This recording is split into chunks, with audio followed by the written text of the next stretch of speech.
répondre, proposer des solutions à la situation que le peuple, notre pays, Haïti est en train de faire face.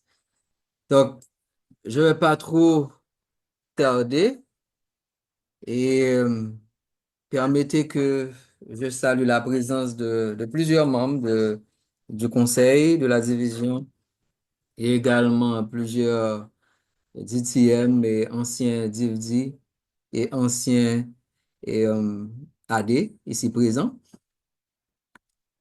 Encore une fois, aujourd'hui, nous allons prendre le temps de discuter, d'apprendre et de partager.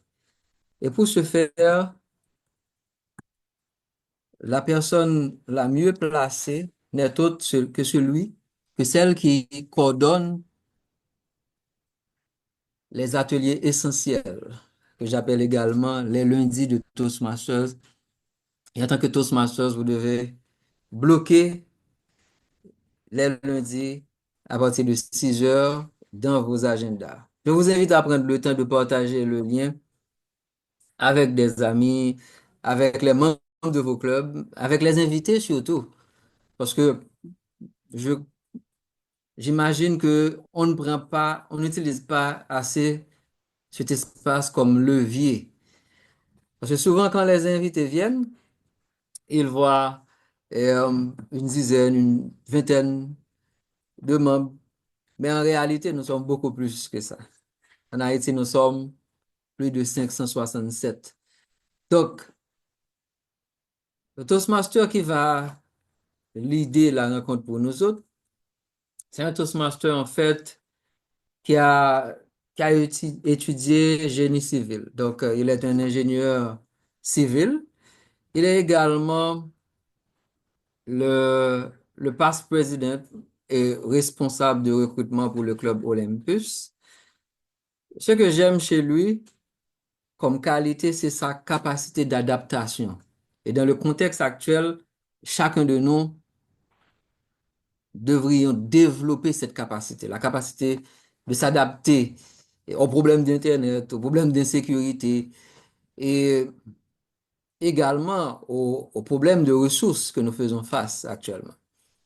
Donc, le fait pour lui de pouvoir s'adapter à plusieurs circonstances, ça lui ouvre également des opportunités. Et oui, et parmi ces opportunités, il a pu contribuer et continuer à se développer, bien sûr, dans l'évolution technologique du secteur de la construction.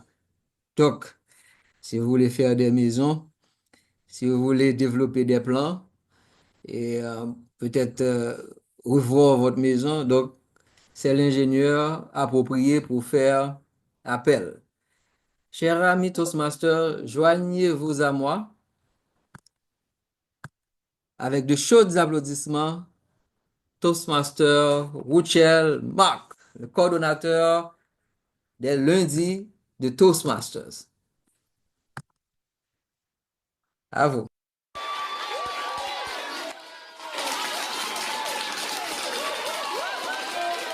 Merci, merci, monsieur le directeur de la division pour cette belle présentation. Et bonsoir tout le monde. C'est un immense plaisir pour moi d'être encore une fois avec vous pour vous accueillir, pour présenter et la mise en contexte de ce neuvième épisode. Ce neuvième épisode a pour thème le chemin qui mène vers le titre de DTM. Nombreux sont les Toastmasters de la division D qui ne connaissent pas le chemin, un chemin aussi simple, très bien tracé par Fouet, mais cela n'empêche que beaucoup ne connaissent pas ce chemin. Alors, avec le programme éducatif Pathways, l'évolution des outils numériques et l'adaptation accrue des réunions virtuelles, le parcours vers le DTM, Distinguished Toastmaster, s'est adapté. Les membres doivent maintenant naviguer dans des environnements numériques tout en préservant l'esprit Toastmaster. Donc, ce neuvième épisode a pour objectif de vous présenter en fait, de vous donner l'opportunité pour encourager et guider les membres qui souhaitent atteindre ce prestigieux titre qu'est le titre de DTM. La finalité, en quelques mots, de cet épisode, c'est de mettre en lumière les étapes clés, les compétences à développer et les ressources disponibles pour décrocher le titre de DTM selon Parphrase. Et les objectifs spécifiques sont, premièrement, de clarifier ce que signifie être un DTM. Deuxièmement, présenter les étapes qui mènent à ce titre. Troisièmement, mettre en lumière la différence qu'il y a entre un HPL, High Performance Leadership, et un projet DTM. Et quatrièmement, le dernier, présenter la mission et l'objectif du comité d'appui au projet Toastmaster du bureau de la formation de la division D et l'accompagnement que ce comité est prêt à offrir aux membres. Je suis certain que plusieurs d'entre vous ne savaient pas qu'il y avait un tel comité au sein du bureau de la formation de la division D. Alors, ce soir, vous allez en prendre connaissance et ceci en détail. Et les résultats attendus sont qu'à la fin de ce webinaire, de cet épisode, les participants devraient comprendre les étapes à franchir pour devenir DTM. Deuxièmement, avoir plus de désir, plus d'entrain pour entamer l'aventure de devenir DTM. Et pour terminer, et non, ce n'est pas le moindre des objectifs, des résultats attendus, être plus enclin à saisir l'opportunité qu'offre le comité d'appui au projet Toastmaster. Donc, ensemble, nous allons passer 90 minutes, mais je suis certain que ce seront 90 minutes de bonheur. Et la lourde tâche a été attribuée pour mener cette séance ce soir à une Toastmaster, la présidente du club PH, qui est aussi une praticienne en droit près du tribunal de paix de Pétionville. Et là, je nomme la Toastmaster Lydia Jean-Gilles, que je vous demande d'applaudir chaudement alors qu'elle va prendre possession de l'espace virtuel. Let's go.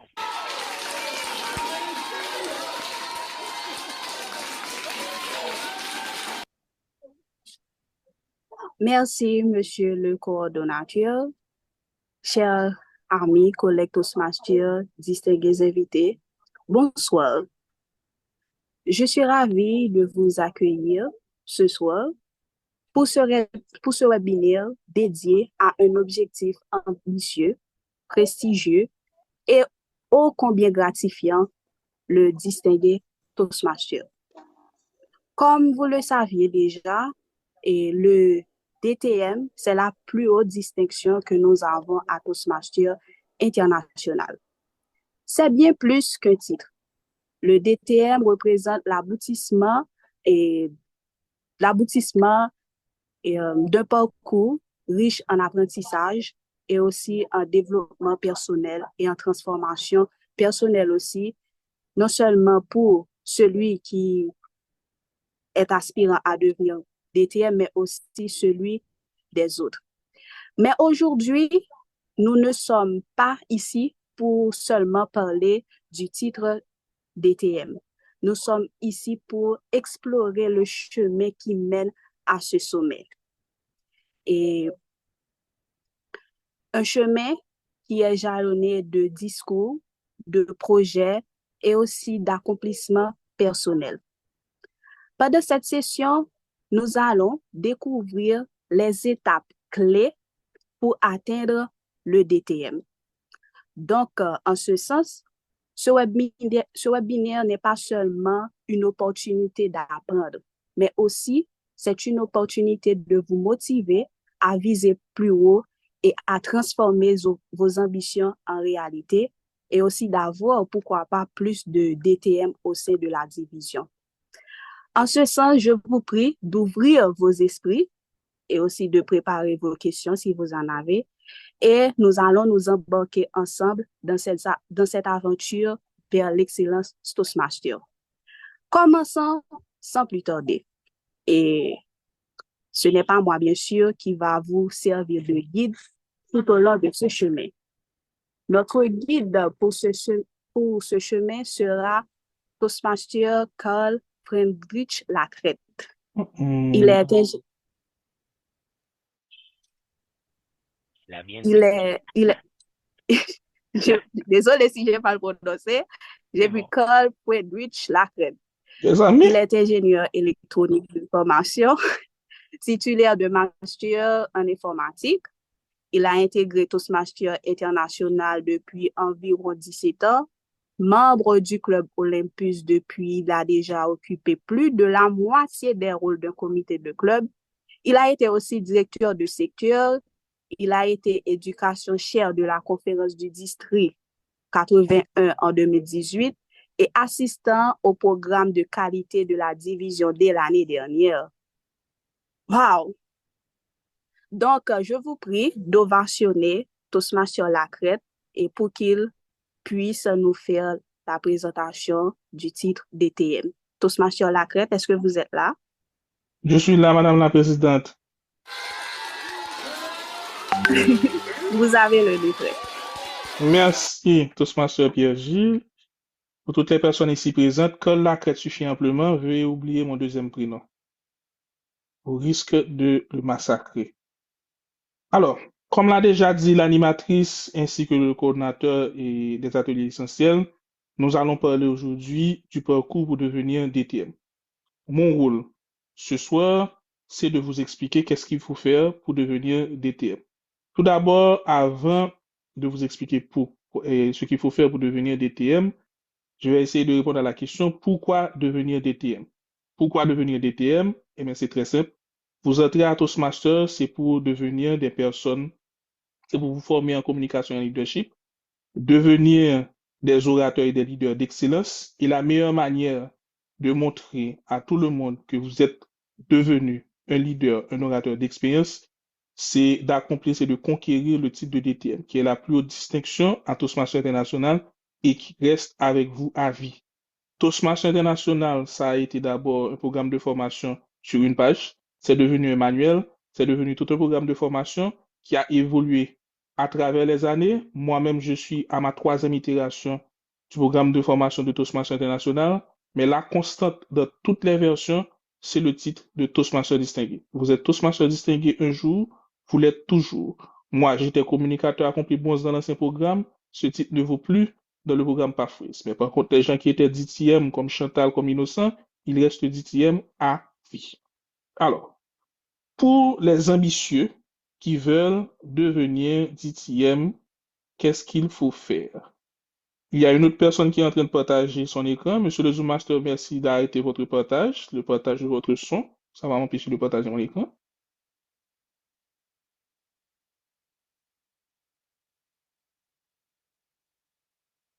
Zoom Master.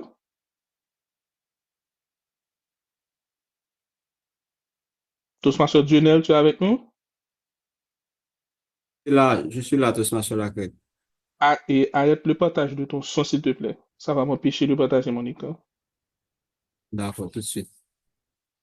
Merci.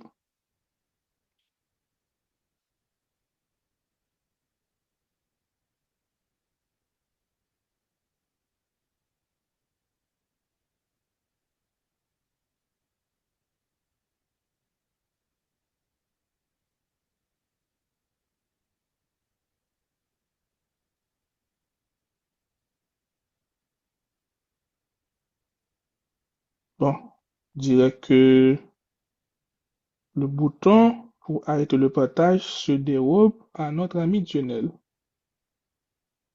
Et ça devrait marcher. Non, tu n'as pas encore arrêté. Il faut faire stop sharing. OK.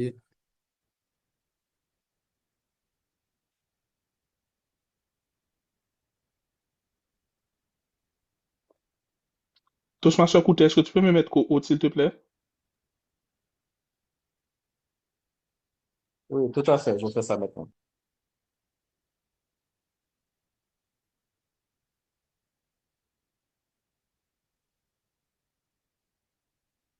Ce sont les joies de la technologie, mes amis. Il faut l'apprécier. Il y a un petit bug. Ok, j'ai arrêté ton partage. Merci, Toastmaster Coutet. Ah, ok. Tout le monde, vous voyez mon écran et vous me voyez. Mais vous voyez surtout mon écran. Est-ce que tu peux confirmer pour moi, Lydia?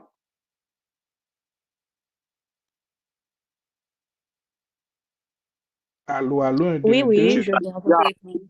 Ok, Oui, oui, d'accord. je vois votre écran. C'est très D'accord, bien. merci beaucoup. Donc, tout ce que je vais dire ce soir se concentre sur cette seule image. C'est pour ça qu'on n'a pas de diapositive, on n'a pas de PowerPoint, on va parler uniquement à partir de cette image. Vous avez rejoint Toastmasters International, vous avez payé vos $80, $20 d'inscription, $60 pour le premier semestre. Vous êtes inscrit, vous vous lancez dans cette belle aventure. Et vous êtes ambitieux, vous voulez atteindre la plus haute marche à Toastmasters International.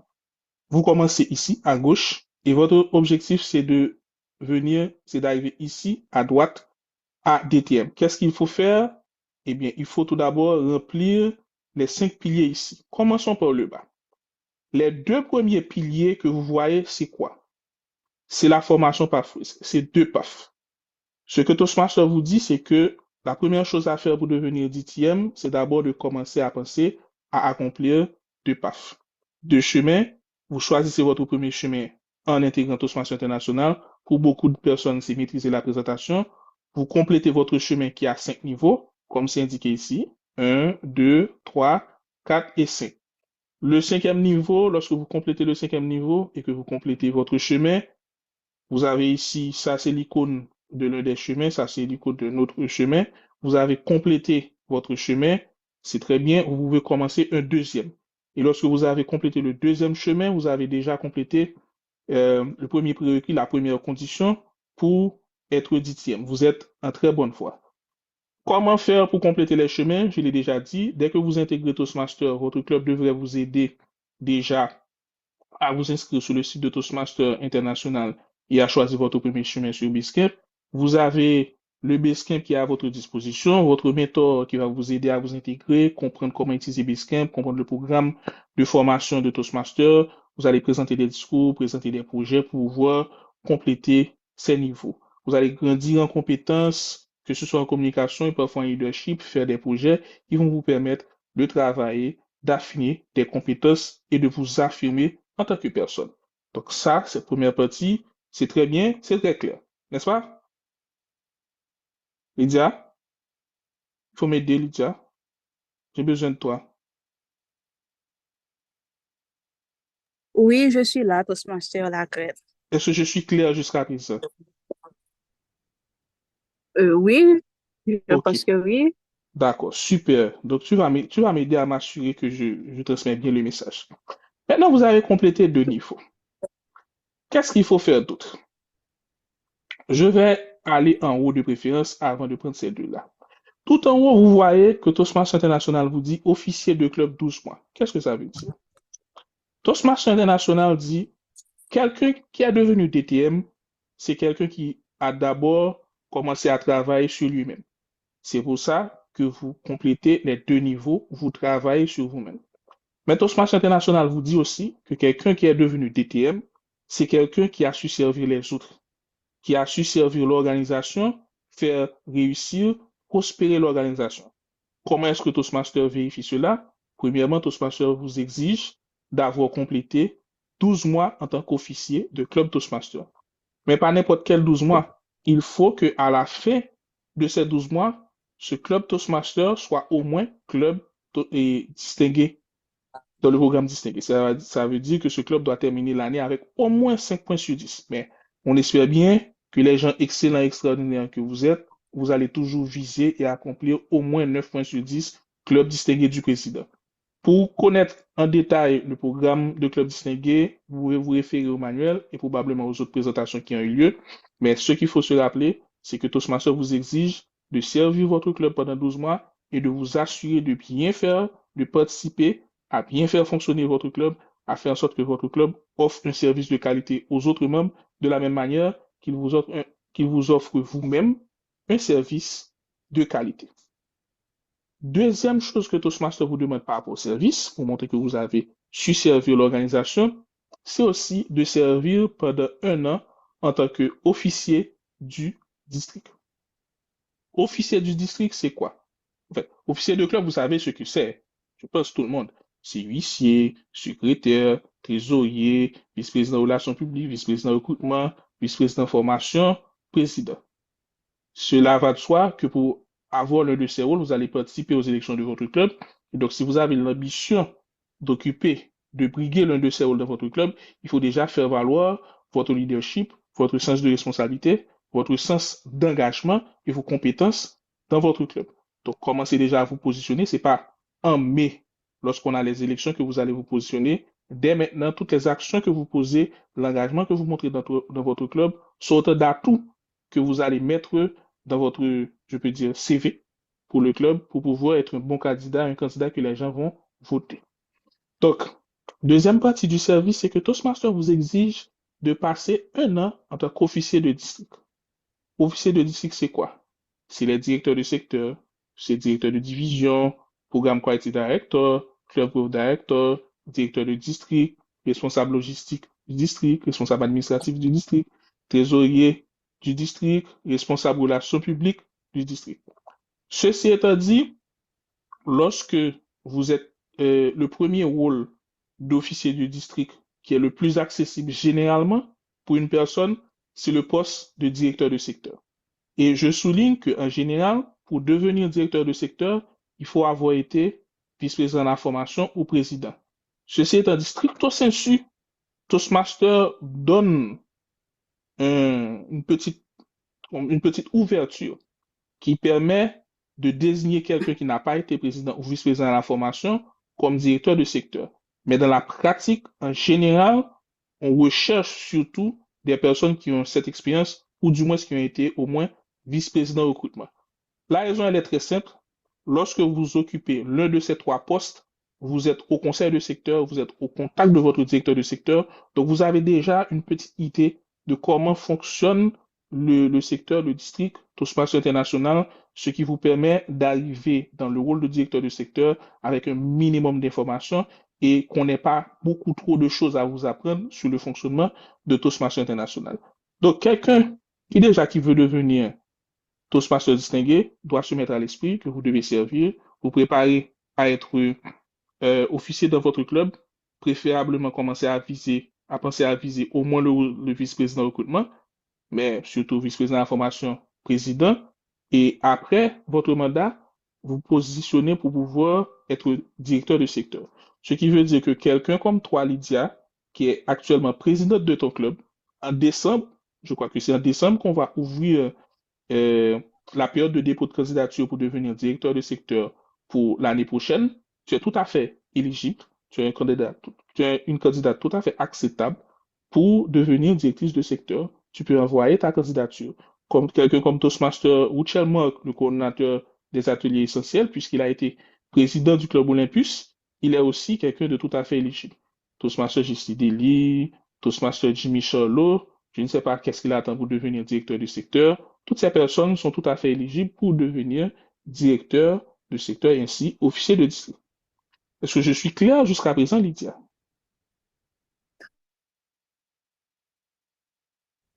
Lydia? Très clair, très clair. Oui, Ok, oui, j'ai répondu très clair.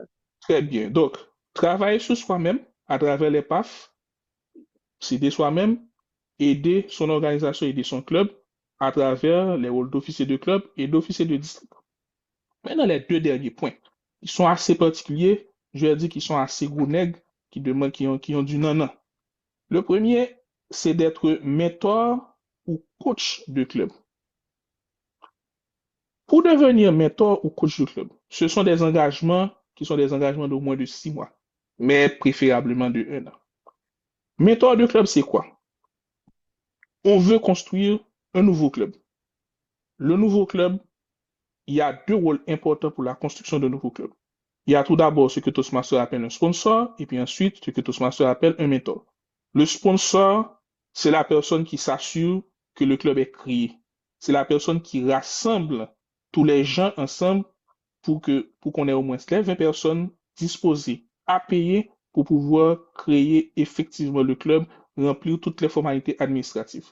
Dès que Toastmaster International reconnaît formellement, officiellement, l'existence de ce club et admet que ce club est payé, le job du sponsor prend fin. Donc, le sponsor, son travail, c'est dès la partie où on doit rameuter des personnes jusqu'à ce que le club existe effectivement. Je crois qu'on a eu un atelier essentiel probablement sur le sujet. Donc, ça, c'est le job du sponsor. Le deuxième job important pour la création d'un club, c'est le job du mentor. Le mentor, lorsque le nouveau club est créé, de la même manière, lorsque vous intégrez le club Toastmaster, le club aussi, lorsqu'il vient d'être créé, a besoin d'un mentor qui va l'aider pendant au moins sa première année pour qu'il puisse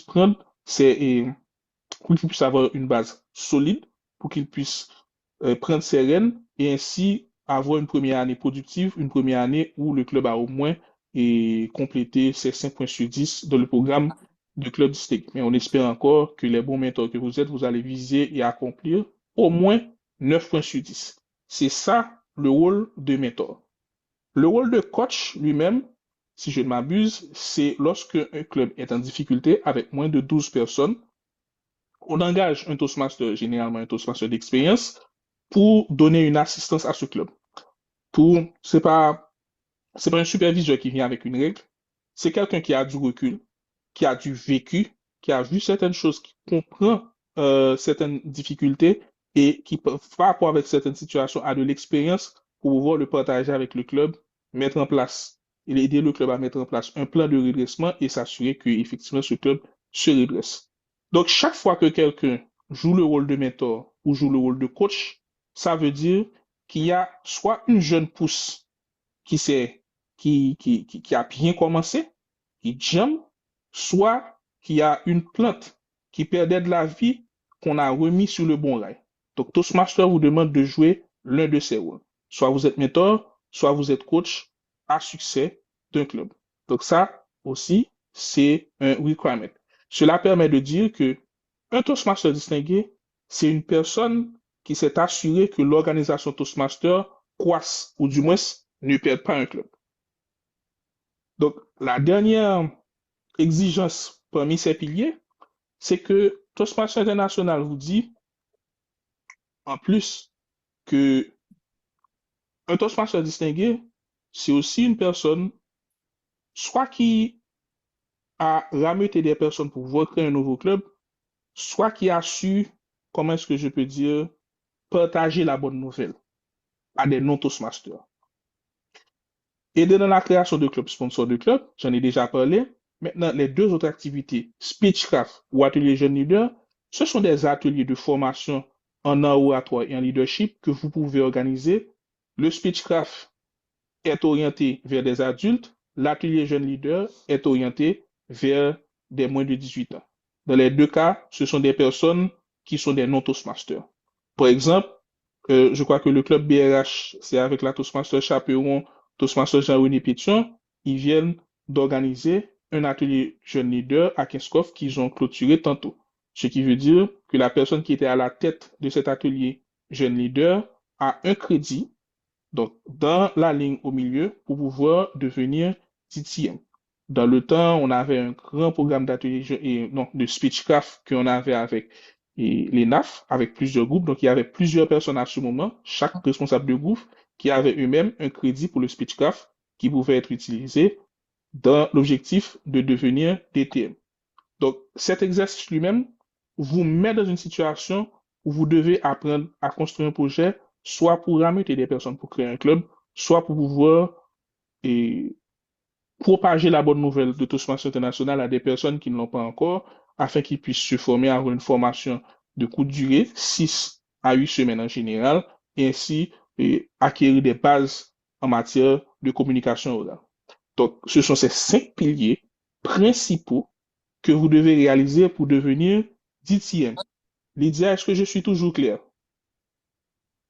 Bon, il y a quelque chose qui est un petit peu flou. Bon, pour Vas-y, moi, je ne sais pas demande-moi. pour les autres. Non, vas-y, Euh, dis-moi. Tu es mon baromètre, non, mon métronome. d'accord. Lorsque vous dites mentor ou coach de club, c'est l'un Mhm. ou l'autre. Donc, on ne peut Exactement. pas, c'est l'un ou l'autre. OK. Oui. Et aussi, il y a quelque chose qui est un petit peu flou concernant le sponsor de club. Mhm. Et Qu'est-ce qui est flou pour toi? c'est pas bien, j'ai pas bien saisi. Ok, je reprends. Donc, tout d'abord, comme tu l'as dit effectivement, ici c'est mentor ou coach de club. C'est l'un ou l'autre. C'est pas les deux. De la même manière aussi, ici, c'est trois options qu'on a. C'est soit vous êtes un sponsor d'un club pour la création de nouveaux clubs, soit vous organisez un speechcraft, soit vous organisez un atelier jeune leader. Maintenant, le sponsor de club, je vais reprendre. Pour la création d'un club, il y a deux personnes importantes. En fait, deux rôles. Parce qu'en fait, on peut avoir deux sponsors et on peut avoir deux mentors. Il y a deux rôles importants. C'est le rôle du sponsor, c'est le rôle du mentor. Le sponsor s'assure que le bébé naît. Le mentor s'assure que le bébé est à la tétée pendant les 6 premiers mois. Si je peux prendre cette illustration. Donc, le sponsor s'assure que le club est créé. Donc, le sponsor de club en général, c'est cette personne qui va chercher des gens, avoir une idée et chercher le premier local, organiser les réunions de démonstration, chercher des personnes intéressées, faire les contacts pour avoir tout ce regroupement de 20 personnes, faire les contacts avec Toastmasters International, le suivi administratif pour envoyer l'argent, remplir les formes et s'assurer que le club est créé. Ça, c'est le rôle du sponsor du club. Est-ce que c'est clair? Il peut sponsoriser en termes d'argent aussi. Oui, il peut sponsoriser en termes d'argent aussi, mais le terme sponsor ici n'a pas forcément rapport. Le terme sponsor ici a surtout rapport au fait que cette personne s'assure que le club est créé. Ça peut être quelqu'un qui met du sien en matière d'argent, de sponsoriser des membres, etc., mais a priori, ce n'est pas nécessaire. De toutes les manières, la personne qui est sponsor de club va dépenser. Dépenser parce que cette personne doit organiser un groupe et doit dépenser du temps, doit éventuellement se déplacer, contacter des personnes, les rameuter, etc. Il y a naturellement une dépense en matière d'énergie, de temps et de ressources pour pouvoir faire cette activité, jouer ce rôle de sponsor. D'accord, ça va maintenant. Good, très bien. Alors, je précise aussi que quelqu'un peut être à la fois sponsor et mentor du club. Ça veut dire, je crois, par exemple, pour Olympus, DTM Carriapognon était sponsor et mentor du club. Donc, elle a été sponsor pour pouvoir créer le club, elle était mentor et notre première présidente pour s'assurer aussi que le club est d'excellentes fondations. Donc, cette partie, c'est clair. Je reprends. Travailler sur soi-même, compléter les deux PAF, servir les autres, servir en tant qu'officier de club, servir en tant qu'officier du district, servir à la croissance de Toastmasters International, servir soit en tant que mentor ou coach de club, donc soit à la création, soit à l'ajout d'un club, soit en empêchant le retrait d'un club. Et puis, faire et propager la bonne nouvelle à des non-Toastmasters, sponsors de club, Speechcraft, atelier jeune leader. OK? Ça, c'est votre travail. Maintenant, Toastmaster vous dit, vous avez accompli tout cela, il vous reste une dernière étape. Vous savez, c'est comme à l'université, vous avez complété vos années d'études, vous avez soit un mémoire, projet de sortie, un dernier travail, etc., qu'il vous faut remettre, qui montre qu'effectivement, vous avez grandi, vous avez acquis la maturité nécessaire, la maturité requise, la maturité désirée, et que vous êtes en mesure de montrer cette maturité. Monsieur le chronométreur, je suis à combien de minutes? C'est que je partage mon écran, je ne vois pas le chronométrage. Allô, allô? Bon, ok, d'accord, je continue. Monsieur Jaune. Ok, d'accord, super, merci beaucoup. Je vais prendre une ou deux questions quand même. Je suis au jaune par rapport à 20 minutes ou au jaune par rapport à 30 minutes? Oh, c'est par rapport à 20 minutes. Super, super. Ok, je peux ralentir un Après, petit. c'est Les pour questions. les Ok, questions-réponses. je me félicite pour ma gestion du temps. Tout en gardant Lydia intéressée et elle comprend ce que je dis. Donc, dernier point. On a donc ce dernier projet, ce projet final, ce capstone que vous devez réaliser qui est le projet d'été. Alors, on m'a demandé, j'ai l'exigence par Toastmasters Monk de faire la différence entre le projet DTM et le projet HPL. OK. Le projet HPL, High Performance Leadership, c'est un projet de haute performance à Toastmasters. Longtemps, c'était ce projet qui vous permettait de devenir Toastmaster Distinct. OK?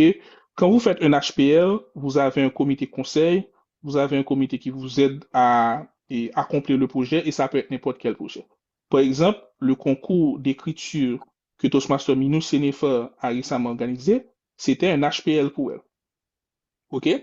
Et cet HPL, bon, se bénéficiait principalement elle-même, parce que ça sort un petit peu même du cadre de ce que le club Amaryllis a l'habitude d'organiser. Donc, le projet HPL, ça peut vraiment être n'importe quoi que vous choisissez qui est un projet. Le projet DTM ressemble beaucoup au projet HPL. Certains diront que c'est presque la même chose. Il y a quelques petites différences techniques. La première différence, c'est que pour le projet DTM, vous n'avez plus l'exigence d'avoir un comité conseil. Pour un HPL, vous devez avoir un comité conseil, vous réunir avec ce comité conseil, discuter de votre projet, ils vous évaluent tout au long et vous font une évaluation finale normalement. Pour le projet DTM, vous avez un projet, il n'y a pas l'exigence d'avoir un comité conseil. Bien sûr, je recommande toujours à toute personne qui fait quelque chose d'envergure d'avoir des personnes clés dans leurs entourages avec lesquelles vous pouvez discuter de votre projet. Mais pour le projet DTM, vous n'avez pas cette exigence. Et aussi en particulier pour le projet DTM, dans sa formulation, ça peut être un projet réalisable par vous seulement. C'est admissible pour Toastmaster que pour votre projet TDM, ça peut être quelque chose de réalisable par vous seulement. Mais la dernière différence qui est, qui a une subtilité, mais qui a son importance, c'est que Toastmaster vous dit que le projet DTM doit bénéficier à une organisation. Ça veut dire que ça doit bénéficier directement à une organisation. Je ne vais pas dire que bon, mon projet DTM, c'est de quoi? C'est de monter, c'est de gravir l'Everest. Je pourrais choisir de faire comme projet HPL que moi et quelques amis, nous allons gravir l'Everest. Donc, nous faisons l'exercice de planifier, de nous organiser, etc. Mais pour le projet DTM, à quelle organisation précisément ça bénéficie, je ne sais pas. À moins que peut-être je l'organise sous une forme de marathon, avec demande de sponsoring, de faire un live, etc., de voir si on a des gens qui vont nous envoyer de l'argent pour nous encourager et que cet argent, c'est une collecte qu'on est en train d'organiser au bénéfice d'une organisation caritative. Ça, c'est juste une idée comme ça. Mais Toastmaster vous fait cette exigence que le projet DTM doit servir précisément une organisation. Ça peut être votre travail, ça peut être Toastmaster International, ça peut être votre club, etc. Ce qui fait que, par exemple, si vous êtes dans une position de leadership, ou bien s'il y a des projets particuliers au niveau de votre travail, vous pouvez choisir quelque chose de très réel, de très concret dans votre travail pour le faire. Je crois que, par exemple, DTM Jefferson Shaw avait fait un projet où il devait faire un manuel de procédure au bénéfice de certaines organisations. C'est ce qui est un bon exemple. OK? Donc, c'est là vraiment toute la subtilité. Et puis, quand vous avez fini de faire votre projet DTM, vous envoyez à Toastmasters International une application spéciale. En fait, vous remplissez un formulaire spécial pour pouvoir appliquer pour recevoir le titre de DTM. Et Toastmasters fait toutes les vérifications d'usage, confirme que vous avez tout accompli et confirme que vous êtes un DTM et vous envoie une plaque. Si pour ici, les PAF, c'est un officier du club qui doit valider les PAF pour vous, pour mentor ou coach de club, je crois que si je ne m'abuse, ça doit être validé par le club Growth Director, sponsor de club aussi dans une certaine mesure. Switch Atelier Jeune Leader, c'est au niveau de votre club. Ces 2 points sont automatiques. Mais pour le titre de DTM, c'est Toastmaster International. Il y a une procédure. Vous écrivez à Toastmaster International directement. Il y a un formulaire à remplir. Vous pouvez l'envoyer vous-même. Vous pouvez le faire remplir par votre vice-président à la formation, mais votre président, qui l'envoie à Toastmaster International. Et vous allez recevoir, après validation, une belle plaque vous consécrant qui va vous servir de consécration comme Toastmaster distinct. Je pense avoir tout couvert sur ce point. Maintenant, question. Nous allons prendre les questions. Vous pouvez mitrailler.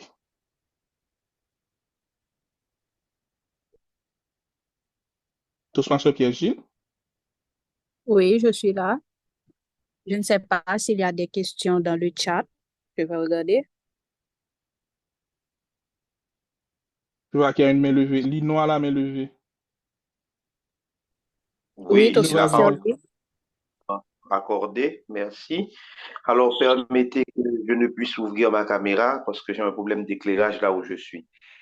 D'abord, tous mes compliments à Toastmaster Lacrette.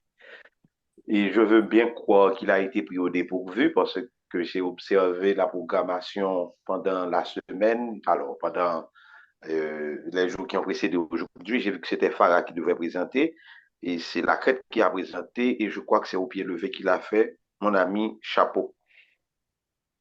Et ma question consiste à demander une différence entre le Speechcraft ancien format, tu as mentionné le Speechcraft qu'on savait avoir à l'ENA, j'ai eu le privilège de participer une fois, et la nouvelle version du Speechcraft telle que prônée par Toastmaster à travers Pathways. Est-ce que tu peux faire ressortir les points de différence essentiels?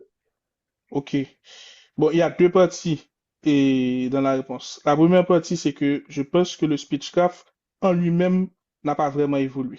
C'est toujours la même chose. Et ce qu'on avait comme Speechcraft avant, ce qu'on a comme Speechcraft maintenant, c'est quasiment la même chose. Il n'y a pas vraiment d'évolution. Par contre, ce qu'il y a, c'est que il y a une particularité parce que le Speechcraft qu'on avait l'habitude d'avoir à l'ENAF, je crois que Chantal est là, Chantal et Eva sont là, elles pourront m'aider s'il le faut. Et ce que nous avions à l'ENAF, c'était quasiment, je pourrais dire, un super Speechcraft. C'est comme si on avait plusieurs Speechcraft avec des moniteurs, chacun avec un groupe qui organisait un Speechcraft. Parce que le Speechcraft, tel que prévu par Toastmasters International, normalement, c'est pour un public, si je ne m'abuse, de 5 à 10 personnes par moniteur. Quand tu veux avoir plus de personnes dans un Speechcraft, tu es obligé de les diviser en plusieurs groupes. Et c'est ce que nous faisions avec l'ENAF. Ce qui fait qu'en fait, c'est comme si tu avais plusieurs Speechcraft qui s'organisaient en parallèle. Mais je pense sinon que le principe du Speechcraft reste le même en termes de structure. C'est toujours quelque chose qui est sur 6 à 8 semaines et qui couvre les rudiments de la communication. Donc, briser la glace, des premiers discours, et puis aussi l'évaluation. Je crois qu'on fait travailler l'évaluation aux personnes ainsi que des exercices d'improvisation. Je vois que Pascal a levé la main. Peut-être qu'elle a des informations complémentaires. Pascal?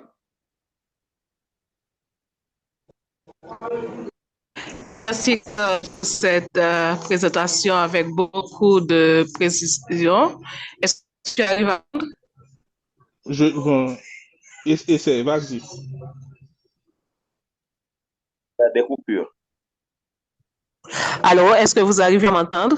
Oui, oui. Oui, on vous écoute. Voilà. D'accord. Merci, Carl, pour cette présentation, beaucoup de précision. Alors, comme tu peux dire, je n'ai pas une question, c'est plutôt que tu mettes, mais c'est pas pour le Speechcraft. Mais comme tu as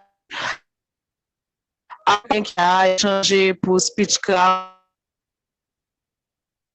sinon nous pouvons lier jeunes lignes en version électronique et ce qu'on n'avait pas avant. On fait ça sur, oui, à partir de forme basique. Je crois que Capucine, maman, ici. Ok, bon, Toastmaster, quand elle a perdu la connexion, Bon, je pense qu'elle voulait souligner le fait que, Bon, contrairement à avant, maintenant, pour les formations, nous disposons de versions électroniques qui sont très abordables, qui sont beaucoup plus faciles à disséminer et puis à utiliser en groupe. Et dans certains cas, qui C'est de retour, aussi les dépenses, je suppose. Et Pascal? Alors, oui, je suis là.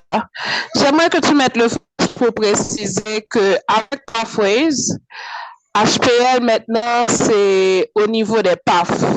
Il y a pour des parcours, pour des cheminements, où le projet HPL est obligatoire. Par exemple, lorsqu'on avait le parcours planification à niveau 5 et Toastmasters International exigeait aux membres de faire son HPL une façon pour montrer par rapport avec ce PAF qui est totalement basé sur réalisation des projets. Ce membre a bien vraiment développé ou encore renforcer des compétences en gérer des événements, en gestion de projet, etc. Maintenant, et pour le titre, le parcours de DTM, nous n'avons pas HPL, c'est plutôt le projet DTM. Parce que assez souvent, nous entendons des membres qui pensent, une fois complété les deux parcours, et qu'ils devraient réaliser un HPL et que cela va compter pour leur parcours de DTM. Donc, j'aurais aimé que tu mettes l'accent sur cela. Avec Pathways, HPL, c'est au niveau des PAF. Et si ce n'est pas dans les cours, réalise le membre, cela ne va pas compter vraiment dans les étapes clés pour arriver au titre de DTM. C'est plutôt le projet DTM. Merci, Pascal. Merci, Toastmaster Chantal. Je vais essayer de reprendre. Donc, ce sur quoi Pascal voulait insister, c'est que j'ai fait la différence entre le HPL et le DTM. Pourquoi c'était important de faire la différence entre le HPL et le DTM? Le HPL, c'est un projet que vous pouvez avoir dans votre PAF ici, généralement au niveau 5. OK? Mais ce n'est pas tous les PAF qui ont un HPL.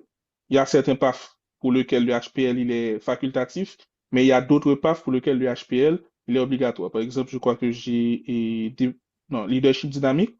Je fais le PAF leadership dynamique et réaliser un HPL pour moi, ce sera obligatoire. Ce n'est pas forcément la même chose pour une autre personne au niveau du niveau 5. OK?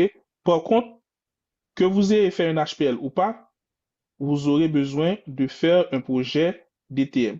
Et Toastmaster Cantave veut signaler pour tout le monde que si vous aviez un PAF où il était obligatoire de réaliser un HPL, vous allez faire le HPL pour la complétion de votre PAF, mais vous allez aussi faire un projet DTM à la fin pour pouvoir devenir être DTM. Et ça, ce sera deux choses différentes. HPL dans le PAF, projet DTM pour devenir DTM.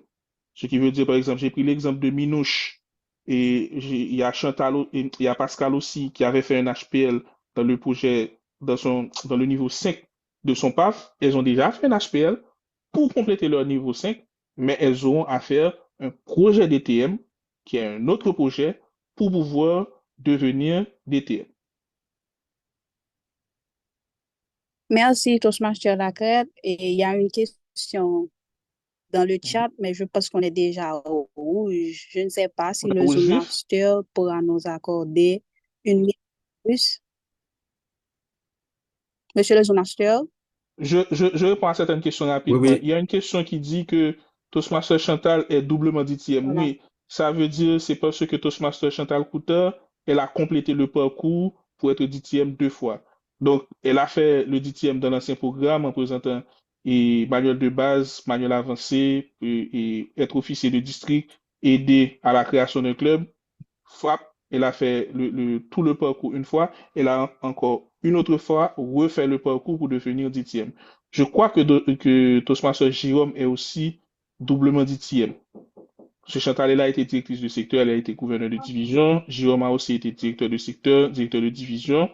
Et quelqu'un comme Toastmaster Cherilus, qui est DTM déjà, pourrait être doublement DTM parce qu'il a été directeur de secteur 2 fois. Et Jefferson, qui a été directeur de secteur, directeur de division, etc. Donc, ces personnes pourraient vouloir devenir DTM 2 fois. Mais leur deuxième DTM, leur énième DTM, c'est plus un challenge. Il n'y a pas de titre officiel doublement DTM. Vous êtes DTM une fois, vous l'êtes de manière à vie. Le service en tant qu'officier de district dure 12 mois, Toastmaster Duclerc. C'est 1 an. Fabienne Viltus, on a répondu à ta question. Oui, tu vas faire HPL et projet DTM. C'est les deux. Donc, je pense qu'on a répondu aux questions dans le chat. On a une dernière main levée. On la prend, Madame l'animatrice? Bon, on doit demander la permission au chronomètre parce que je crois qu'on est déjà au rouge. Oh, on est au rouge vif. Toastmaster Jaël, pose ta question dans le chat, j'y répondrai dans le chat. Il faut pas faire attendre un chronomètre. Madame l'animatrice, merci beaucoup de m'avoir accueilli et de m'avoir aidé à être efficace dans cette petite présentation. Tout le plaisir était pour moi, Toastmaster Lacrette.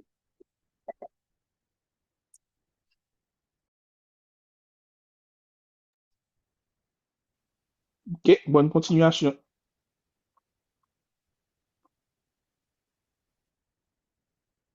Chers collègues Toastmasters et distingués invités, j'espère que cette présentation vous a bien été édifiée. Et maintenant, nous allons prendre, je pense que c'est 3 minutes de pause et après, on va revenir. Le Zoom Master, un peu de musique, s'il vous plaît.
Merci, monsieur le Zoom Master. Nous sommes déjà au rouge.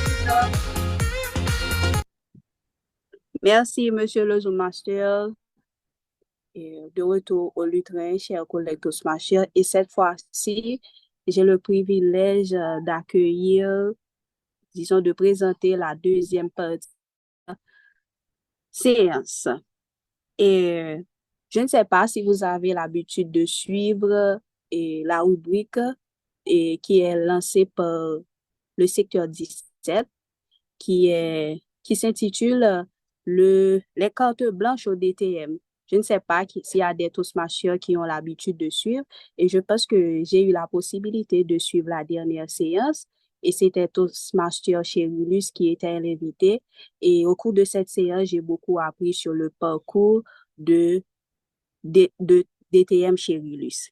Et durant cette deuxième partie, nous aurons le privilège d'écouter la directrice de secteur 17 qui répond au nom de Toastmaster Madiel. Toastmaster Madiel est membre des clubs Amaryllis et Club Avancé Les Pionniers. Elle est ancienne présidente du club Amaryllis et bien sûr, elle est l'actuelle directrice du secteur 17. Toastmaster Madiel, vous êtes là? Oui, je suis là.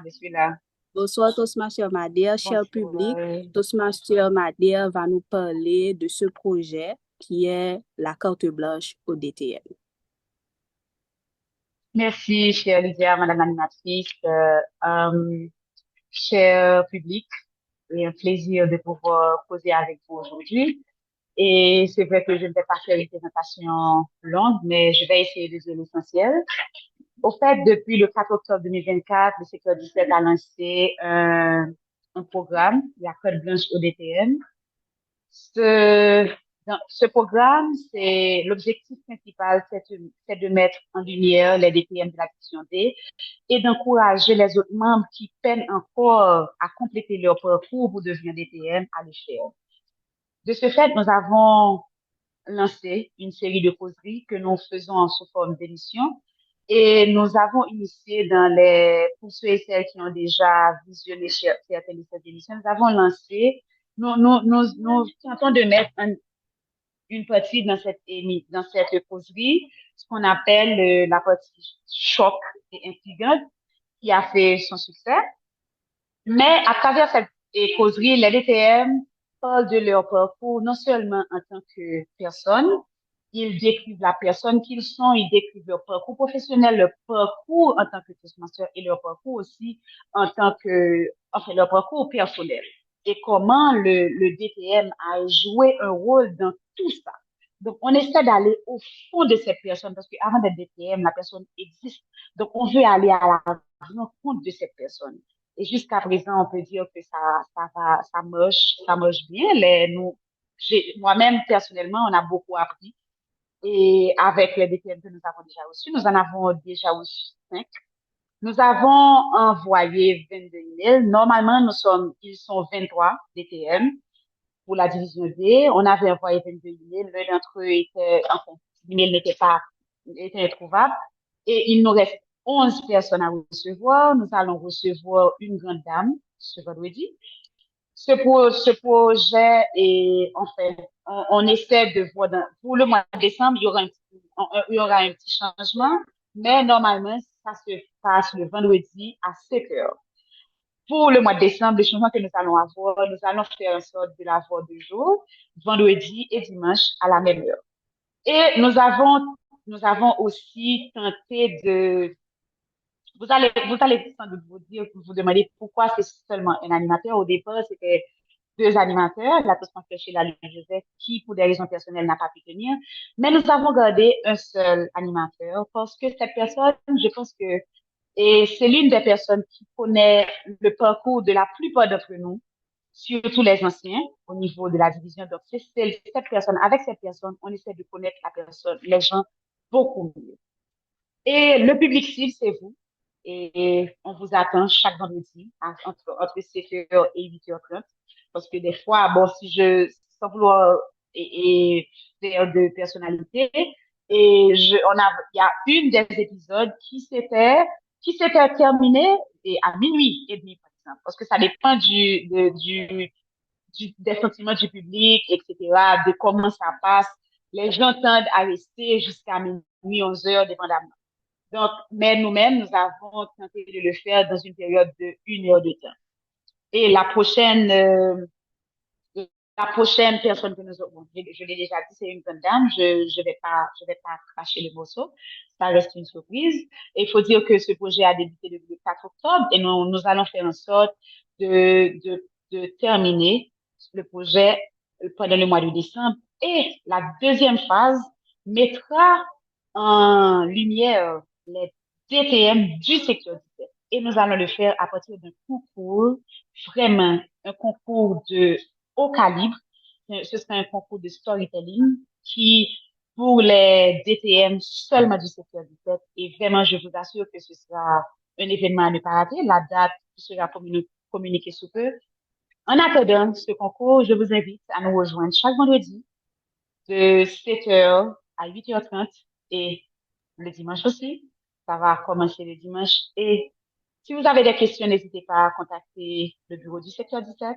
Nous sommes là pour répondre à vos questions et on vous attend en foule et en grand nombre pour participer et à connaître les DTM que vous avez au sein de la division. Et avec les questions de ces personnes, vous allez voir que vous serez plus intéressés à terminer votre parcours parce que je dois vous dire, en entendant ces gens parler, on se dit qu'on a envie aussi d'être DTM.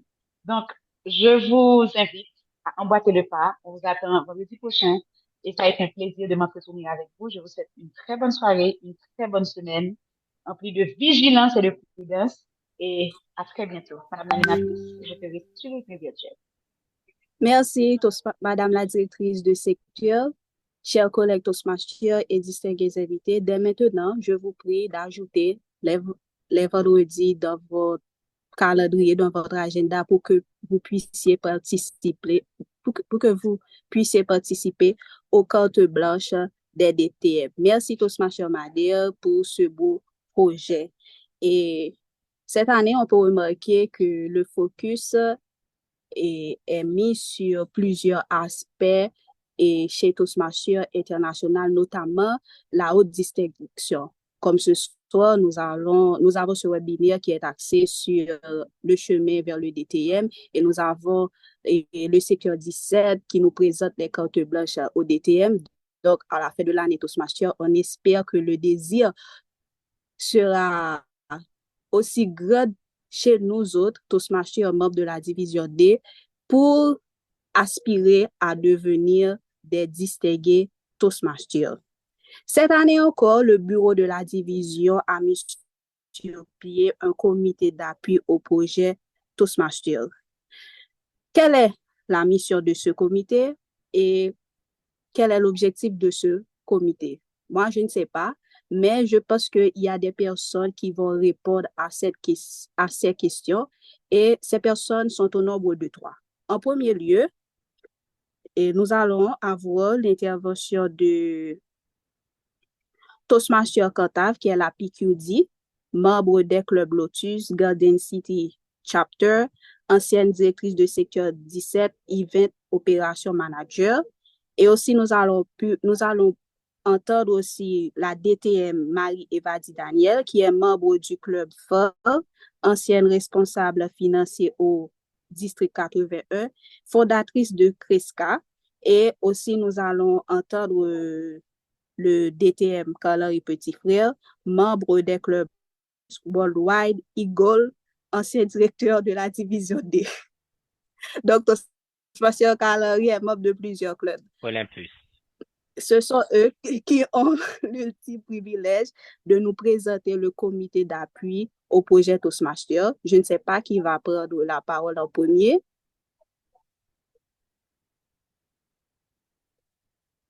Madame la PQD, vous êtes là? Elle a perdu sa connexion. Donc, je ne sais pas si DTM Marie-Evadie Daniel est là.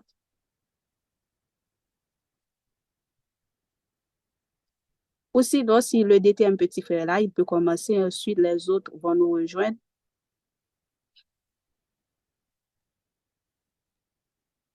Bon, étant donné que tu avais cité les 2 dames avant, est-ce que la Toastmaster Daniel est là? J'ai juste demandé pour confirmer. Non, vous pouvez commencer DTM Petit Frère, ensuite les autres vont nous rejoindre. On a une présentation. Allô? J'ai entendu la voix de quelqu'un. Pascal est là. Vas-y.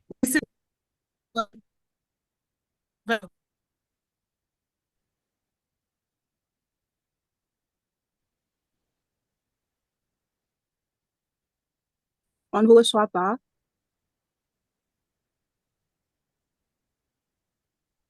Tu n'entends pas? Non, il y a des coupures.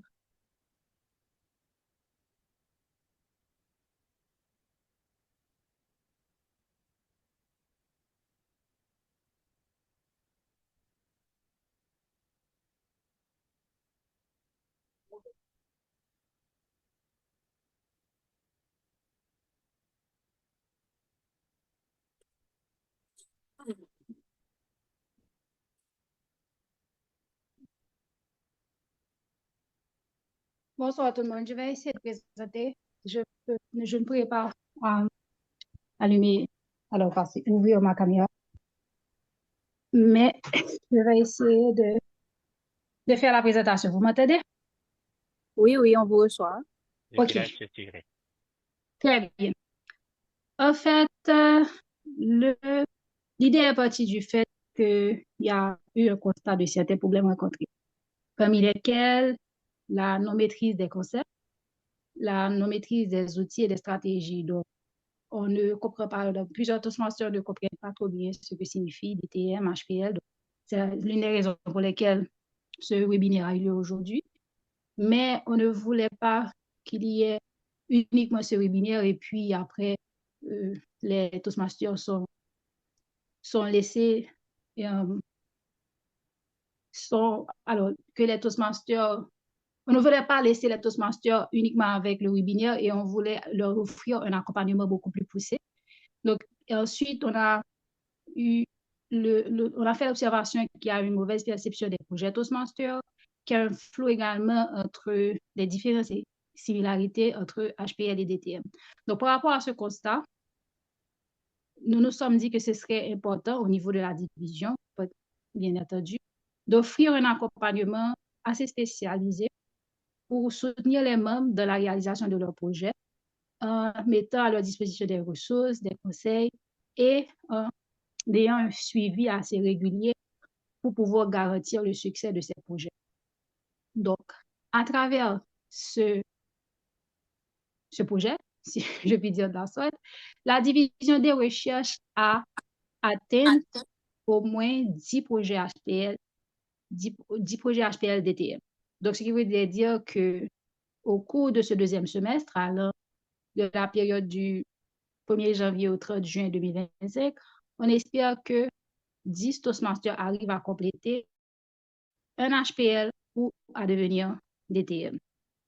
Donc, qui sont concernés, ce sont des membres, bien entendu, qui sont actifs, des membres qui ont complété les niveaux de base, niveau 1 et 2, et des membres qui ont un projet à réaliser dans leur cheminement. Donc, il y a déjà un groupe WhatsApp qui est disponible pour les membres qui sont intéressés. Je pense qu'on avait fait passer un questionnaire juste pour avoir leur impression et pour pouvoir nous permettre d'avoir un accompagnement, comme je l'ai dit, beaucoup plus orienté vers leurs besoins. Et en fonction de cela, nous allons avoir des réunions assez régulières pour pouvoir accompagner ces membres-là. Donc, si vous êtes intéressé, si vous avez un projet en tête, ou même si vous n'avez pas encore un projet en tête, mais vous êtes intéressé à obtenir ce titre ou à réaliser un projet HPL, donc je vous invite à nous faire signe sur le groupe de la division, comme ça on pourra vous envoyer le lien afin que vous puissiez nous rejoindre au niveau du groupe dédié à cela. Et comme ça, on va ensemble prévoir, planifier une première rencontre pour discuter et faire une présentation et présenter les grandes lignes afin que vous puissiez commencer à travailler. Et comme je l'ai dit, le suivi est vraiment très important. Donc, en gros, c'est ça. Je ne sais pas s'il y a un point que l'un des membres de l'équipe voudrait ajouter ou souligner. Oui, vas-y, je suis là. Puisque Pascal ne peut pas parler, je vais justement reprendre quelques éléments et peut-être faire le point ou partager quelques détails, donc en lien à cette dynamique que nous avons mise en œuvre depuis quelques temps pour pouvoir accompagner les Toastmasters qui veulent mettre en œuvre des projets HPL ou des projets d'ITM. Très bien, merci. Merci beaucoup. Donc, comme tu l'as dit, donc il y a beaucoup de flou. C'est pas très très loin. J'ai discuté avec un Toastmaster qui voulait faire un projet et qui avait une grosse confusion par rapport à ce que représente un projet. Donc, on va me donner la possibilité de diriger une activité. Donc, je vais m'assurer que cette activité représente mon projet de DTM. Donc, c'est un véritable casse-tête, mais c'est pas sorcier. Tout le monde peut apprendre. Donc, nous allons offrir cette opportunité à chacun de nous de plus ou moins donc apprivoiser les éléments qu'il faut par rapport au projet. D'abord, il faut avoir en tête un groupe cible. Il faut s'assurer de faire, je dirais au départ, une segmentation de marché. Donc, regardez dans votre club quel serait le besoin. Est-ce qu'il y a une institution que vous voudriez servir et quel est le projet qui va avec et quelle est aussi la façon d'arriver à avoir quelque chose de durable qui peut avoir un impact. Alors, j'avais aussi pensé à essayer de parler de cette distinction qu'il faut faire. Donc, pour pouvoir savoir que le projet doit avoir une portée, en ce sens qu'il s'agit de connaissances à être transférées, des comportements à prendre en compte pour les changer, et aussi, il peut s'agir de pratiques ou de politiques à travers une organisation et pourquoi pas à travers le club. C'est-à-dire une charte ou un protocole pour le bon fonctionnement du club peut constituer un projet. Ça peut être, c'est pour cela que le Toastmaster Karl Lacroix avait dit que c'est un projet qui peut se réaliser seul. Donc, c'est un projet aussi, je dirais, qui met l'emphase sur le côté de la communication, mais aussi prend en compte le côté leadership. Donc, le projet HPL, c'est un projet qui surtout vise à explorer les compétences que vous avez pour mener un groupe, comment est-ce que vous assurez la gestion de cette équipe qui normalement travaille sur votre pavillon. Mais pour le projet DTM, donc ça prend en compte d'autres paramètres que peut-être au niveau du HPL, on ne considère pas comme étant fondamentaux.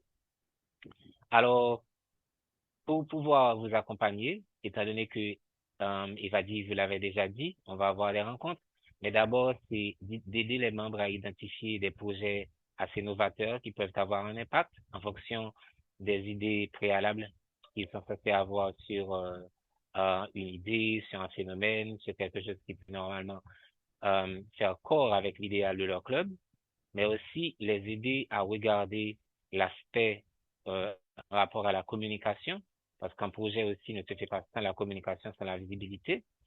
Et ensuite, comment construire le calendrier qui est adapté aux bénéficiaires, qui est adapté à ceux qui vont aussi vous accompagner.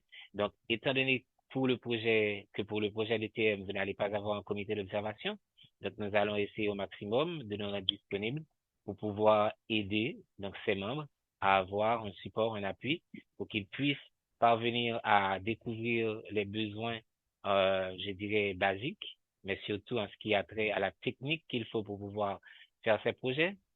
Donc, Evadi est gestionnaire de projet, Pascal est gestionnaire de projet, et j'ai aussi cette expérience dans la mise en œuvre des projets.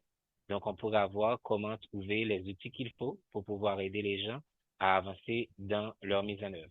Donc, parlant d'outils, il y a par exemple les plans détaillés d'implémentation de projets.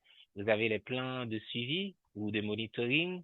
Nous avons aussi les plans de communication et d'autres éléments comme la matrice de responsabilité qui sont autant d'éléments que vous pourrez prendre en compte lors de la mise en œuvre de ce projet.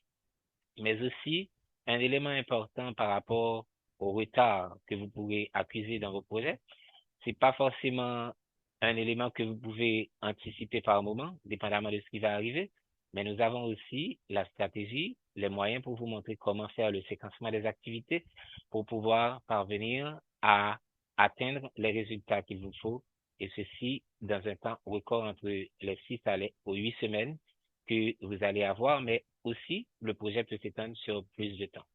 Et s'il faudra aussi prendre en compte quelques risques que vous devrez considérer, donc on pourra essayer de voir comment vous pouvez construire une matrice de risque pour prendre en compte ces éléments qui peuvent constituer des obstacles à la mise en œuvre de votre projet pour que vous puissiez réussir.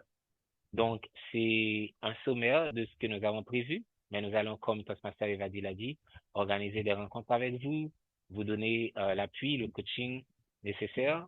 Donc, pour ne pas justement choisir de faire une activité, une rencontre ou une petite conférence et puis vous dites que c'est un projet.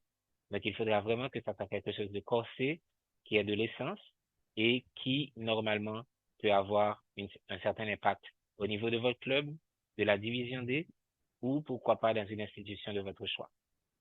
Madame la facilitatrice, Toastmaster Pierre-Gilles, je te remets la parole si Pascal n'est pas présente pour ajouter à cette prise de parole d'Evadi et de moi-même. Merci Toastmaster DTM Evadi Daniel et DTM Petit Frère. Et bon, je ne sais pas s'il y a des questions. Sinon, vous pouvez les écrire dans le chat ou du moins lever la main. Mais moi, j'ai une question, bien sûr. Ma question est la suivante. Et est-ce que le comité d'appui au projet Toastmaster, est-ce qu'il je peux dire, coach seulement les projets qui sont liés à Toastmaster. Si le membre a un projet qui est en dehors de Toastmaster, est-ce que le membre peut solliciter l'aide du comité? Je ne veux pas répondre au nom du comité, mais en tant que Toastmaster, on est tous là pour aider, pour appuyer autant que faire se peut si on a le temps. Eh bien, c'est au Toastmaster d'oser, de demander de l'aide. Et il n'y a pas que nous, il y a plein de Toastmasters qui ont la capacité, l'expérience, l'expertise. Donc, il faut chercher là où se trouvent les bonnes ressources et puis demander de l'aide. Moi, je me rendrai disponible si j'ai le temps pour pouvoir accompagner. Je ne vais pas dire que j'ai dédié tout mon temps à le faire, mais quelques conseils si la personne a déjà le prérequis qu'il faut. Parce que s'il s'agit d'une consultation, donc cela va demander peut-être qu'on paye. Alors là, je blague un petit peu, mais c'est possible. Donc, si j'ai un projet, je peux demander conseil à quelqu'un que je pense avoir l'expertise et tout Toastmaster est censé pouvoir le faire puisqu'on est un réseau. Voilà. Et je pense qu'Evalie aussi, si elle a le temps, elle pourrait le faire, ainsi que Pascal et d'autres personnes dont je ne veux pas parler en leur nom et prendre des responsabilités pour elles. Voilà. Merci d'être un petit frère. Il n'y a pas de questions, s'il vous plaît. Vous pouvez lever votre main.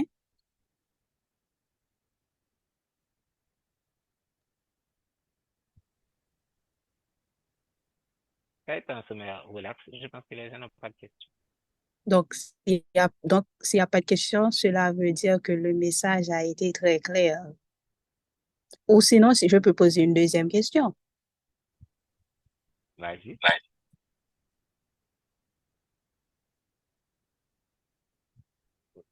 Donc, OK, je pense que le comité s'appelle le comité d'appui au projet Toastmaster. Maintenant, ma question est la suivante. Il y a les Toastmasters, il y a les clubs de Toastmasters. Si le club, maintenant, c'est pas le membre en soi qui a un projet. Disons, le club a un projet, mais le club, un projet qui a une grande portée, je peux dire. Mais les membres ou bien le comité n'ont pas assez d'expertise. Est-ce qu'il peut là maintenant aussi solliciter le comité d'appui au projet Toastmaster? Bon, je vais laisser cette réponse à la convenance du groupe. Donc, je peux dire que le but, c'est que le comité a été créé pour accompagner les Toastmasters qui ont des projets de DTM ou des projets HPL. Mais comme je viens de le dire, donc c'est la même chose. S'il y a le temps, oui, c'est possible, mais je ne veux pas promettre à un club ou à tout le monde, parce que nous sommes 567. Si tout le monde demande du support au comité, ça sera impossible qu'on le fasse, mais on peut toujours s'assurer de se rendre disponible et d'aider autant que faire se peut si on a le temps, comme je le dis. Mais je ne peux pas faire cette promesse au nom des deux autres. Donc, il faudra qu'on s'asseye et peut-être explorer les possibilités. Si par hasard, on aurait une demande d'un club, donc on pourrait toujours voir comment on peut aider.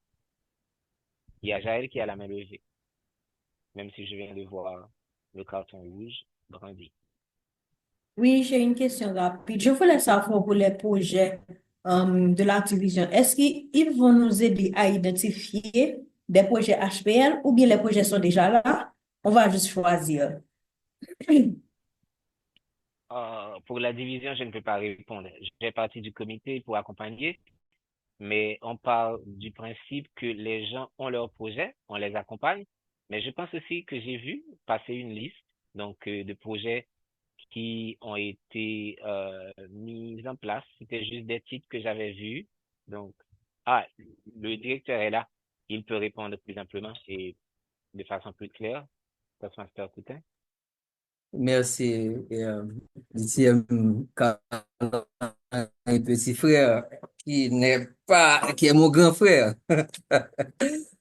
Alors, justement, on avait partagé depuis le 1er juillet, lorsque nous avons pris et commencé le mandat, une liste de projets et de propositions de projets. Donc, parmi lesquels, il y a par exemple des projets qui visent l'aspect social. Par exemple, avoir dans chaque département une bibliothèque, OK, pour inciter les jeunes, inciter les gens à la lecture. Donc ça, c'est un projet. Donc le projet, par exemple, de sensibilisation pour donation de sang, ça, c'est un projet. On pourrait dire, ah, c'est pas des projets spécifiquement Toastmasters, mais ça allait renforcer l'aspect social de Toastmasters. Mais on a d'autres projets typiques parce qu'en fait, nous souhaiterions avoir au moins 5 000, former au moins 5 000 jeunes à travers les ateliers de jeunes leaders et au moins 200 cadres professionnels à travers les Speechcraft. Donc, tout ça, ce sont des projets. Il y a les portes ouvertes et que chaque secteur devrait réaliser. Donc, un membre pourrait prendre l'initiative de prendre ce projet et de leader ça. Et puis ensuite, on a le salon du leadership, OK? Qui est encore un vaste projet. Là-dedans, on va avoir non seulement des conférences, on va en profiter pour organiser les concours et terminer avec un gala. Donc, tout ça, c'est des projets que nous avons partagés. Nous attendons justement les membres de plusieurs secteurs, plusieurs clubs pour venir et se porter volontaire. Il y a un autre projet que j'ai oublié, ça s'appelle À la découverte des clubs. Donc, ça aussi, c'est une proposition de projet. Donc, la porte est ouverte, le panier est rempli de projets, donc, mais il nous manque les Toastmasters qui veulent aller DTM et faire le HPL. Merci, je vous remets le train. Merci beaucoup. Alors, je mets un terme à mes propos aussi, puisque le directeur a tout dit. Donc, si aussi tu as une idée que tu veux pas transformer en projet, eh bien, tu peux toujours partager si on a une idée pour peaufiner ce que tu as. Ça sera fait avec plaisir. Merci beaucoup, Lydia. Je te remets le lutrin virtuel. Merci DTM Petit Frère. Et je pense que l'on est toujours, nous ne sommes pas dans le temps. Chers collègues Toastmasters et distingués invités, bon, je pense que nous sommes arrivés à la fin de ce webinaire. J'aimerais prendre un moment pour revenir sur tout ce que nous avons partagé ce soir, je peux dire. Donc, nous avons en tout premier lieu exploré le chemin qui mène vers le titre de distingué Toastmaster. En premier lieu, nous savons maintenant, bien sûr, je suppose que nous devons avant tout finir 2 papes, disons compléter 2 papes, et ensuite servir notre club, le club dont vous êtes membre pendant 12 mois. Et aussi, ce n'est pas seulement servir pour servir, mais aussi servir pour aller vers l'excellence. Donc, le club doit aussi être un club distingué du président. Et aussi, nous devons être officiers de club et officiers du district. Nous avons fait la différence entre officiers de club et officiers de district. Officiers de club, comme nous savons, je suppose, ce sont les présidents, les vice-présidents, au recrutement, aux relations publiques, la huissière, et officiers de district, c'est les directeurs de secteur, directeurs de la division, la PQD, les responsables aussi de la division. Et aussi, nous avons vu aussi que nous devrions être mentor ou coach de club pendant 6 mois ou 1 an. Donc, le club a besoin de mentor. Si le club est en difficulté, le mentor peut les assister. Donc, un mentor ou aussi un coach est un Toastmaster d'expérience. Et ensuite, nous devrions aussi passer l'étape de sponsor et de club. Le sponsor, comme c'est un petit peu flou pour moi, Toastmaster La Crête a éclairé ma lanterne, c'est celui qui s'assure que le club soit créé et aussi qui ramène des personnes au sein du club. C'est une personne qui s'assure de la croissance du club. Et aussi, nous avons fait la différence entre HPL et DTM. Donc, la différence clé, je peux dire, entre le projet HPL et le DTM, c'est qu'il n'y a pas de comité de conseil pour le DTM. Donc, et aussi pour le HPL, et ce projet doit être au bénéfice d'une organisation. Et par la suite, la directeur de la directrice de secteur 17 nous a parlé du projet de carte blanche au DTM que je vous invite déjà à suivre chaque vendredi soir. Cela vous aidera à mieux connaître les DTM, à explorer tout ça, leur parcours et aussi à vous inspirer des DTM. Et ensuite, nous avons en dernier lieu parlé du comité d'appui au projet Toastmaster. Et donc, c'était une séance très riche, je peux dire, et je pense que cela vous a plu. Donc, nous avons vu que le chemin de distinguer Toastmaster n'est pas simplement une série d'étapes à cocher, mais plutôt une véritable aventure de croissance. Donc, je tiens à remercier nos intervenants de ce soir. Je remercie aussi Toastmaster Lacrête pour sa présentation, la DTM, le comité d'appui au projet pour leur présentation, et aussi la directrice de secteur 17, et pour nous avoir, je peux dire, pour avoir partagé le projet de carte blanche avec nous. Et je vous remercie à vous, les participants. Je laisse cette réflexion. Le chemin vers le DTM est unique pour chacun d'entre nous, mais ce qui nous unit, c'est notre détermination à devenir la meilleure version de nous-mêmes et à inspirer les autres à faire de même. Je vous invite donc à appliquer ce que vous avez appris aujourd'hui, à vous fixer des objectifs concrets et à garder en tête que chaque petite étape vous rapproche de votre but. N'oubliez pas que vous n'êtes pas seul dans cette aventure.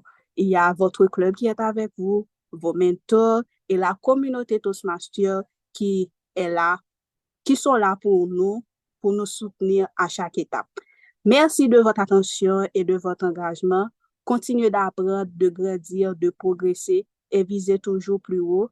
Ensemble, nous vous ferons atteindre l'excellence.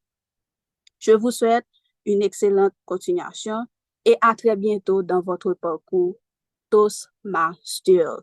Donc, c'était un plaisir pour moi d'animer cette séance et je remets le lutrin virtuel à celui qui me l'a donné, à savoir le coordonnateur du webinaire essentiel, le Toastmaster Wouchelmark. Merci de Toastmaster Lydia Pierre et Pierre-Gilles. Ce soir, ce 9e épisode a été un parfait succès et ceci, c'est grâce à notre animatrice qui a géré d'une main de maîtresse, de notre premier présentateur, le Toastmaster Carl Friedrich Lacrête, de notre DS 17, la Toastmaster Marie-Angélie Wonimaler, et du comité d'appui au projet DTM, particulièrement du DTM Colin et Petit Frère, de la DTM Evadi Daniel et aussi de la DTM Pascal Nadia Katav, quoique sa connexion faisait défaut. Donc, je vous demande de bien vouloir ouvrir vos micros parce que vous aussi, vous êtes vous constituez l'une des raisons et pour lesquelles cette séance a été un succès, parce que sans vous, il ne pourrait y avoir ce 9e épisode. Donc, ouvrez vos micros et je vous demande de vous applaudir, s'il vous plaît. Ouvrez vos micros, participez, applaudissez-vous, parce que sans vous, sans nous, sans tous les intervenants, nous ne pourrions avoir ce succès.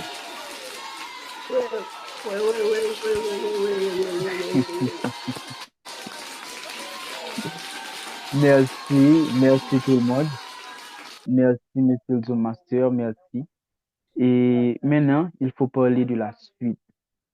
Lundi prochain, nous allons avoir notre 10e et dernier épisode pour cette 3e saison des webinaires essentiels de la division D.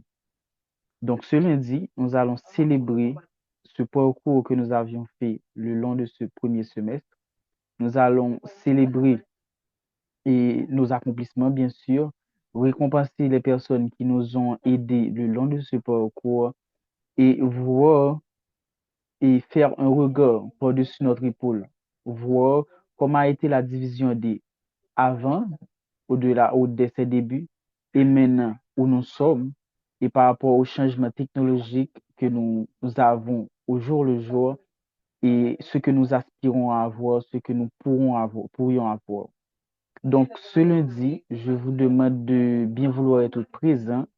Invitez vos amis, invitez vos clubs, invitez vos présidents de club, vous qui étiez animateurs ou animatrices, présentateurs ou présentatrices de ce webinaire, soyez présents parce que ce 10e épisode sera pour vous tous. Et alors, sans plus tarder, étant donné que je sais que vous serez présents, donc je ne vais pas miser là-dessus, sans plus tarder, je vais remettre l'espace virtuel à la personne qui me l'a donné. Alors, je vous remercie encore une fois et je vous dis et je vous souhaite une bonne soirée. Monsieur le directeur de la division D, je te restitue l'espace virtuel.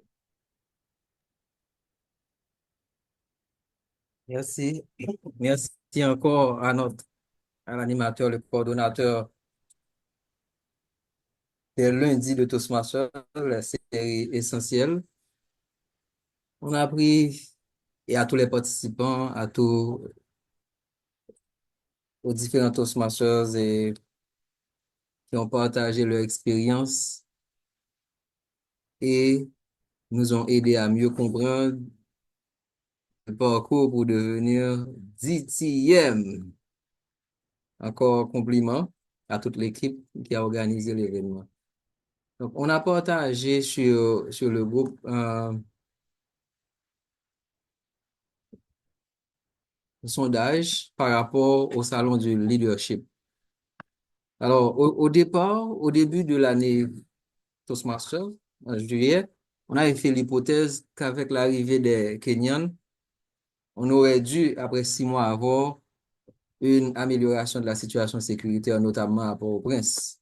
Donc, ça, c'était l'hypothèse de base. Et c'est l'une des raisons pour lesquelles aussi on avait bloqué la période 5, 6, 7 et 8 pour l'organisation du premier salon du leadership. Maintenant, avec l'évolution de la situation sécuritaire durant pratiquement les 3 dernières semaines, au niveau du conseil, on a eu une rencontre la semaine dernière, justement pour réévaluer et réapprécier notre hypothèse de base. OK? Donc, on est encore en stade de consultation et comme vous pouvez le voir, le sondage justement prend un peu de feedback sur l'audience, par rapport à l'audience. Mais un des points importants, parce que là, j'ai déjà partagé sur le bureau de la division pour voir si on pouvait finaliser la décision et partager dès ce soir. Mais les résultats qu'on a eus, bon, le bureau pense que sur 567 Toastmasters, mieux vaut qu'on ouvre le sondage au niveau du groupe WhatsApp de la division pour avoir beaucoup plus de réponses. Mais également de faire un cross-check aussi par rapport à ceux qui habitent dans la région métropolitaine de Port-au-Prince. Est-ce que vous arrivez à m'entendre? OK. C'est bon? Très bien. Oui, Alors, oui, 5 sur 5. Alors justement, parmi les réponses, bon, il faut dire que si on se fie aux réponses qu'on a obtenues aujourd'hui, logiquement, on devrait reporter l'événement pour la dernière semaine du mois de janvier. Okay? Bien que immédiatement après, la deuxième tendance serait qu'on reporte ça pour la semaine pour samedi 21, 20-21 décembre. Donc là, au cours de la semaine, notre responsable de relations publiques va partager sur le groupe WhatsApp un autre lien. Et à partir de ce lien, on va prendre beaucoup plus de données et puis apprécier aussi l'évolution de la situation durant cette semaine pour pouvoir finalement décider. On organise pour les Toastmasters parce qu'on va avoir les concours.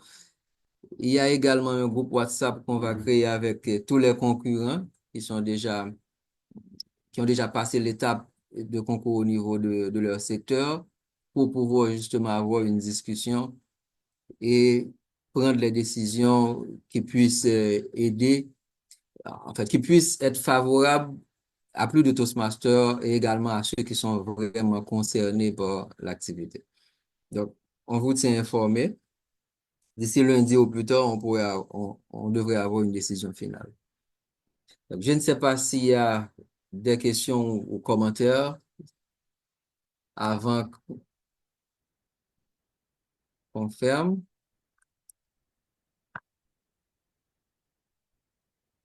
Je ne sais pas non plus si... Oui, oui.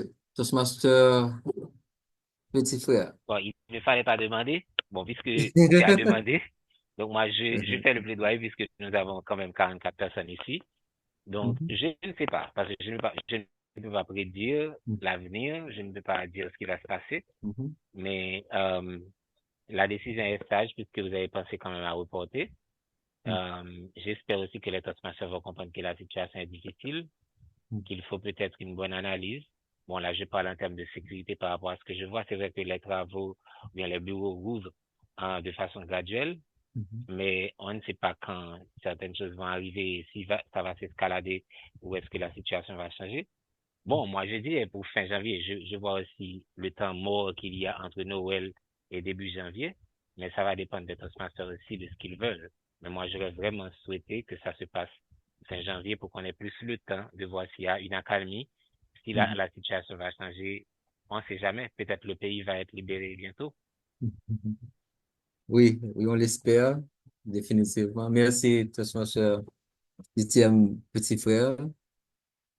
Et mon grand frère. Je ne sais pas s'il y a d'autres personnes qui avaient un autre commentaire ou d'autres remarques avant de clôturer.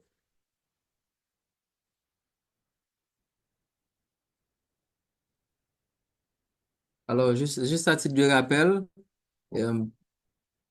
pour les speechcraft et les rencontres de démonstration aussi au niveau des institutions, et on a une équipe qui est déterminée à contribuer à ce niveau. Et j'en profite pour féliciter notre PQD, Toastmaster Pascal et Nadia Cantave, et également l'AD du secteur 19 qui ont eu, Toastmaster Patricia, Crystal Coutin, et je crois que Jaël, Toastmaster Jaël, avait pris part à cet événement. Ils ont organisé une rencontre de démonstration à Giradel, Giradel qui est une ONG locale, Shaelda, ok, qui avait pris part aussi, et d'autres Toastmasters qui ont contribué à faire de cette expérience une réussite. Donc, on encourage les Toastmasters, les secteurs aussi, et accompagner les membres dans leur entreprise, dans les organisations auxquelles on peut avoir accès pour aller présenter Toastmasters. Et on a le backdrop du bureau de la division qui est disponible aussi pour vous. Donc, quand vous allez faire ces sorties publiques, en public, vous pouvez demander à notre PQD, elle peut faciliter l'organisation de la rencontre. Donc, s'il n'y a pas d'autres commentaires, d'autres questions, avant de terminer, il y a si vous allez sur le WhatsApp de notre PQD, vous allez voir qu'il y a une photo. Et là, c'est une requête que j'ai de votre côté. Okay? Justement, comme on est en train de célébrer les 100 ans de Toastmasters, j'aurais aimé que je demanderais que chaque Toastmaster pourrait utiliser pendant le mois de décembre, okay? Ce logo qui pourrait attirer l'attention d'amis, vous voyez, de collègues qui peuvent vous demander, mais c'est quoi ces 100 ans-là? C'est quoi? Qu'est-ce que cela veut dire? Donc, c'est une opportunité pour nous autres et d'attirer les gens. Moi, à mon bureau, sur mon WhatsApp, sur mon Zoom, quand je me suis connecté, c'était écrit Toastmasters International. Ils ont dit, c'est qui Toastmasters? C'est moi-même. Elle dit, ah bon, mais c'est quoi Toastmaster? Donc, ça m'a donné l'opportunité de donner des détails et il y a des gens qui sont intéressés à savoir beaucoup plus. Et bientôt, je vais organiser une rencontre de démonstration pour les gens. Donc, si chaque Toastmaster ici présent, nous utilisons cette photo-là, on met ça sur notre profil, ça va attirer les gens à demander, mais c'est quoi? Je vois qu'il y a plusieurs personnes. Ah bon, Calendrier, vous êtes dans cette histoire-là? C'est quoi? Explique-moi, vous voyez? Donc, et ainsi de suite, ça pourrait nous aider à augmenter la famille, la communauté de Toastmasters en Haïti. Donc, et à chaque occasion, je vais en profiter pour vous faire un petit rappel. Si on utilise la même photo, ça va attirer l'attention des gens de façon positive. OK. Donc, s'il n'y a pas d'autres commentaires, d'autres questions, par les pouvoirs qui me sont conférés par vous autres de la division D ayant payé leur renouvellement et qui continuent à le faire. Et pour Toastmasters International, pour la grâce de Dieu, je déclare officiellement cette séance fermée. Compliments encore à tous et à toutes et bonne soirée et prudence.